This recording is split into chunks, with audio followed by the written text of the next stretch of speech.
Hey there, my gorgeous friends on the internet. If I could just take a second today and talk about the caching system in React and Next.js and how do they work, because oh boy, it can lead to a lot of gotchas and a lot of situations where you just want to pull your hair out and it causes stress. And we know where stress leads to. Vercel, say it, to death. Okay, so let's have a look how all of these caching systems work. So I'm in the server component here, and let's say I want to fetch maybe the user session. Can be anything, maybe a request to the database, whatever you want. So I set up a little function here called getUser, and this just basically simulates an artificial delay here with a new promise. I'm returning an object here with the session information, console logging that out and returning it. Okay, I'm not handling any error cases or anything like that. This is just purely to simulate it. So where would you use this? Well, if your home page maybe needs that information, you can directly fetch it here, right? That's one of the big advantages of server components. You can do all your, whether it's a database query, you can do directly here. So let's call session here, and we can say await get session, right? So you do something like this. Sorry, get user, I called it. Now, when you do that by default now in Next.js version 15, I'm on 15.2 here, which is the canary version, you're going to get this little error. It's going to say route a component access data, headers, param, or search params, or has a short-lived cache without the suspense boundary, nor a use cache above it. So you're basically forced to either wrap this in the suspense or add a cache directive on top. So this is a great warning now that they give you, because if you don't know and you just do this by default, your whole home component is going to take more than 2 seconds now to load up. 1, 2, and then you're going to see the render. Why? Because this whole page is getting blocked by this get session, right? So, which is fine. Like, now that we have streaming, this can be easily fixed by simply identifying like what part of the data here needs to be awaited until it's finished and just drop that in the suspense. So you do something like this. You'd go here, you do a suspense from React, right? This is from React. We'll paste it in here. Let's pop that in there. And then you can add a fallback here, right? So you can do fallback.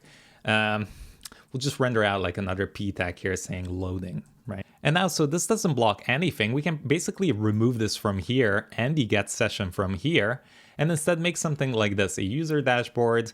And then here I can do the async call.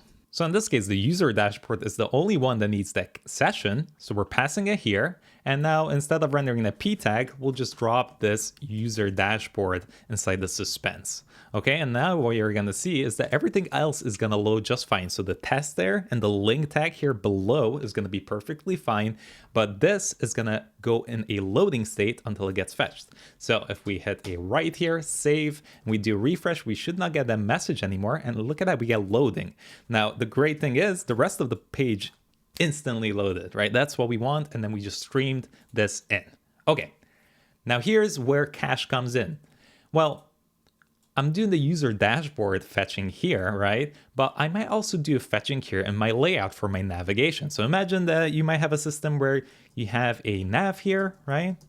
And all I did for this nav, if we had in here and see, is I called get session again, and I'm just returning the same name. All right, that's the only difference. Okay, so there we go. Everything still works fine now. And if we can go back and forth without any problems, as you can see, we get the nice loading state as well. But check this out. Look what's happening. We're getting the session back multiple times. Why? Because we're calling it once here in the layout, right, in the nav, and then we call it here as well in our page component here. And who knows where else you might call it as well. So what's the solution for this? Well, you could do something like you fetch it here in the layout and then pass it down to all the different components that you need, but then you're kind of connecting all the components together, you know, and then they're harder to move around. So imagine you pass in the session here like that, right? And then down here, you might pass it down further along, right? So it just like complicates your code, but not only complicates your code, it also connects your code a bit too closely together. So if you want to move this nav somewhere else, it might error out because you're not passing down, the session to it or whatever. So what we can do is head over to our get session here. Let's head to the top.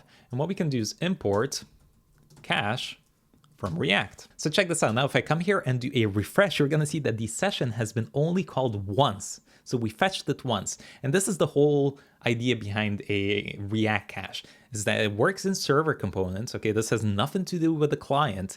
When the server component gets rendered, it's going to look through all the components that it needs to render that specific route. All right, so in this case, it's the home route. It's going to need to go through the layout, the main nav, and the children, right, which is the page. So in the page, we called it once. In the layout, we called it once. Or in the navigation, we called it once. So it's going to find the first one, fire it. It's going to cache it. And the next time another component is trying to fire that, it's going to look for the cache value and just return that instead. Now, this is per request. So if I still go to about here and then go back, as you can see, I'm still getting a loading state here. So that gets lost. Okay, so every time you navigate to another part, it's basically every time your React re-renders. All right, it's based per request. So hopefully that's all nice and clear, but you might run into a situation where you're not even running this cache function and the same thing happens. It still gets like deduplicated and everything. When does that happen? Well, in Next.js, what they do is they patch the fetch function, the global fetch function on the server, to essentially do this automatically for you. So if you do a normal fetch request, let's just do, what are we doing? Let's do a JSON placeholder, right? That's a good one. JSON placeholder. So if I do something like this, let's grab this and replace get session here with a fetch instead. Okay, here's the big gotcha. If you're working with fetch, the fetch API in Next.js, that memoization and deduplication is automatically going to happen for you in the background. Okay, so that's just something you really need to be aware of in case you run into this problem. Otherwise, you won't understand why things are happening and why is it happening. And then here on, you can modify that cache here, right? So you can go in here and do the caching, and that's fine. But by default, it is going to be turned on. You can force a no store cache if you want to. But the problem is, like, I'm going back here now, so I'm fetching it the same way. I basically just changed, just wrapped this in a stringify, right? But I'm still fetching it in the user dashboard and in the nav. And I'm getting the same behavior. It's actually not memoizing it in this case. And that's kind of my main problem with it, is that you look here and it's like, well, it's not bloody working. Guess what? It is working. It's just not working in development mode. It actually works in production mode. How come you didn't know that? What, are you some kind of dumbass? I'm just joking. Obviously, like, these are like cases like this. They're just like, well, okay, well, how am I supposed to know, right? So yeah, just something to keep in mind. So let's look at unstable cache now, and unstable cache life, and unstable developer. It's too much. What does this solve? So Next.js essentially built on top of the React cache to also give you the ability to persist that data on disk. Okay, so you can make a request. It's gonna save it on disk, and if a new request comes in by an entirely different person, it's still going to be cached for them. So that's kind of the advantage. And then you have this revalidation that you can do to kind of refresh that data anytime. So if you add the unstable cache here on top, as you can see, we added the cache key as well and the revalidation. If I do a refresh now, let's just clear the cache actually. So let's go here, clear the cache. Okay, so it's loading, right? Session gets fetched. If I go to about now, and if I go back, as you can see, that data is already there. There's no loading. It's already loaded. It's not even, you're not even going to get console log here anymore.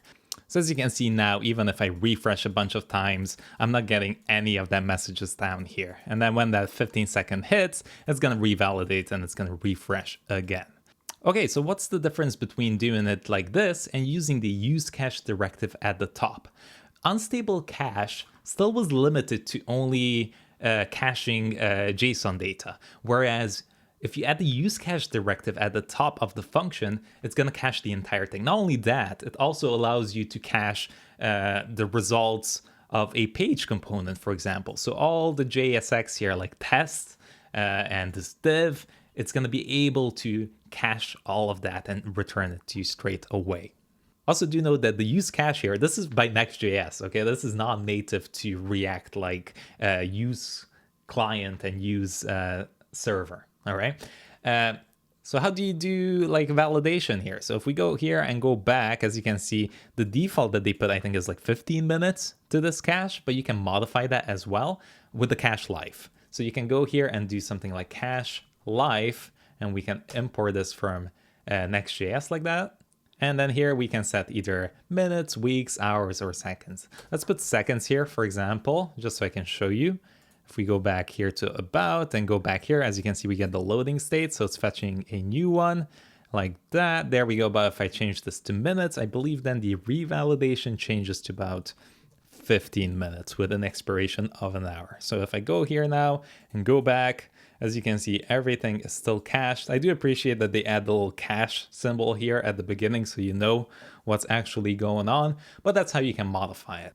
Now let me show you another little gotcha here with the use cache directive. So I'm using better off here to basically get the session, the current session of the user, and I am wrapping it in the use cache directive. And as you can see, it also has a cache life of active session. I'll show you what this is in a second. Basically, you can customize it if you don't want to do seconds or minutes or whatever. You can go to your next config page here and do your own custom one. So you can do your own revalidate, your own expiration, whatever. Now, here's the thing. If we open up the console here, if I go here, I'm basically doing this on this page and on this page. I'm requesting the user to see if they're on. And as you can see, even though it says cache there and get session took 6 milliseconds, so clearly worked. Well, not really. My Redis is still getting hit. And I noticed this after, because the idea was, hey, I don't want to hit the bloody Redis, right? If I get the session, I can keep that fresh for like a minute. And then after that expires, I can check again. I can just fetch from Redis and see if, that session is still there. If it's still there, give me the fresh one. Or the fresh data from the user, or whatever, doesn't matter. But my Redis is still getting hit here. And I was like, what the hell? What's going on? This bloody caching system is just pissing me off. I don't even want it anymore. I'm going to write my own custom one.